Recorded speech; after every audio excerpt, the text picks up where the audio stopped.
दूसरी भाषा पे स्विच कर दिया। अगेन मैंने सेम एग्जांपल दिया था, लोग जॉब स्विच करते हैं प्राइवेट सेक्टर में। आप स्कूल में पढ़ाते होंगे तो एक स्कूल से दूसरा स्कूल जॉब चेंज करते होंगे, तो स्विच का मतलब है यहाँ चेंज करना, है ना? स्विच ऑन एंड ऑफ भी करते हो ना आप घर में, तो यहाँ पे क्या चेंज किया है आपने, तो जॉब चेंज की है, भाषा चेंज की है यहाँ पे, ठीक? तो कोड स्विचिंग मतलब कोड का मतलब यहाँ भाषा से है, ठीक है?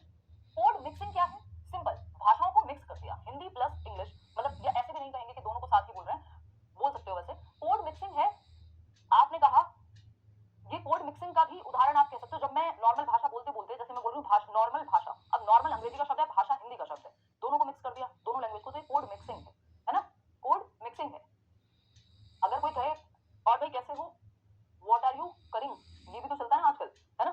तो मतलब ये क्या हुआ, व्हाट आर यू डूइंग की जगह किसी ने हिंदी में उसको चेंज करने की कोशिश की। तो जब आप दो भाषाओं को मिक्स कर दे रहे हैं, है ना, जब आप दो भाषाओं को मिक्स कर दे रहे हैं तो वो कोड मिक्सिंग का उदाहरण है। जब आप किसी भाषा में, जैसे इंग्लिश का हम प्रयोग कर रहे हैं, हिंदी और इंग्लिश दोनों को मिक्स कर दिया, ठीक? लेकिन जब आप पूरी तरह से एक भाषा से दूसरी भाषा में चले जा रहे हैं या बोली में चले जा रहे हैं, तो वो कोड स्विचिंग है। स्विचिंग का मतलब पूरा चेंज, मिक्सिंग का मतलब मिक्स कर दिए हैं शब्द आपने, सिंपल बात, नो बकवास। आते हैं आगे देखेंगे। अगर जैसे मैं आपसे ये पूछूं, मैंने अगेन यूज दिन एग्जांपल लिया था हिंदी पेडागोजी में, एलटी अड्डा, तो एलटी लिखा हुआ है अंग्रेजी में और अड्डा लिखा हुआ है हिंदी में, क्या है ये, कोड स्विचिंग है या कोड मिक्सिंग है? फटाफट से जवाब दो, बहुत तेजी से, समय ज्यादा लगाना नहीं है, फटाफट बताना है। कोड स्विचिंग है कि कोड मिक्सिंग है? ये एलटी एलटी अंग्रेजी में लिखा है, अड्डा लिखा है हिंदी में, फटाफट बताओ बहुत तेजी से। Mixing mixing mixing, yes, this is code mixing. Code mixing भाई, एक हिंदी एक इंग्लिश, यानी शब्द मिक्स हो रहे हैं दो भाषाओं में, सिंपल बात। आगे बढ़ेंगे। अगर हम बात करें, क्वेश्चन कर लेते हैं इसी बात पे। अब ये इंपॉर्टेंट है, इसमें कई लोग कंफ्यूज होते नजर आएंगे, क्योंकि मैंने आपको मोनोलिंगुअलिज्म बता दिया है। व्हेन मोनोलिंगुअल स्पीकर्स, यानी वो जो एक भाषा जानते हैं, एक भाषा में बात कर रहे हैं, है ना, जानते हैं एक ही भाषा में बात कर रहे हैं, मोनो का मतलब होता है सिंगल।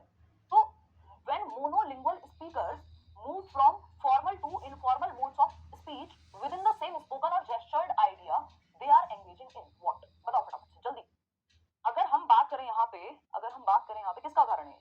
देखो सिंपल बात है, मोनोलिंगुअल स्पीकर्स एक भाषा में बोल रहे थे, Hindi, move from formal to informal, एकदम शुद्ध हिंदी बोल करके बात कर रहा है व्यक्ति, to informal modes of speech. अब वो बोलेगा हिंदी ही, लेकिन क्या होगा, उसने बोली बोलना शुरू कर दिया। मान लीजिए हिंदी में कोई बोली पे वो आ गया, नॉर्मल स्टैंडर्ड हिंदी से, एक मानक हिंदी से किसी बोली पे आ गया, मान लीजिए वो कोई पूर्वी उत्तर प्रदेश की हिंदी यूज करने लग गया, हरियाणवी जो कि हिंदी के आसपास की ही है, तो बेसिकली फॉर्मल यानी औपचारिक, जो एकदम आप प्रॉपर मीटिंग्स वगैरह में यूज कर रहे हैं, है ना, उस फॉर्मल से आप आ गए इनफॉर्मल पे, जो आप घर पे जिस तरह से बोलते हैं, ठीक है ना? अब ये हिंदी ही सेम लैंग्वेज में हो सकता है ऐसा कि इनफॉर्मल यूज करना शुरू कर दिया आपने, ऐसा भी हो सकता है हिंदी से इंग्लिश में चला जाता, बट क्योंकि हमें पता है मोनोलिंगुअल है, व्यक्ति को आती ही एक भाषा है ना?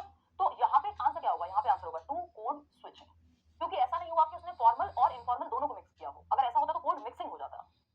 जब फॉर्मल से इनफॉर्मल चला गया, यानी एक भाषा से दूसरी भाषा में परिवर्तन हो गया, चेंज हो गया, स्विच कर लिया है अगले इंसान ने, तो कोड स्विचिंग कहलाएगा। ठीक है, सब पढ़ाएंगे भाई, थियरी भी पढ़ाएंगे, सब कुछ पढ़ाएंगे, डोंट वरी। अभी तो ये शुरुआत के दो टॉपिक हैं जो बार बार पूछे जा रहे हैं, इसलिए शुरुआत में करा रहे हैं, है ना? तो व्हेन, पूरा सिलेबस बढ़िया से कराएंगे, मतलब जो भी इंपॉर्टेंट है उसमें। व्हेन मोनोलिंगुअल स्पीकर्स, एक भाषा आती है लेकिन फॉर्मल टू इनफॉर्मल मोड गए हो आप, है ना? जब आप कह रहे हो भाई क्या कर रहे हो आजकल, है ना, और कोई हरियाणा का व्यक्ति हो, क्या कर रहे हैं आजकल, या कुछ भी हो सकता है, उतनी अच्छी हरियाणवी मेरी कोई है नहीं, और वैसे भी मैं थोड़ा सा शर्माती हूँ बोलियों का इस्तेमाल करती हूँ, है ना?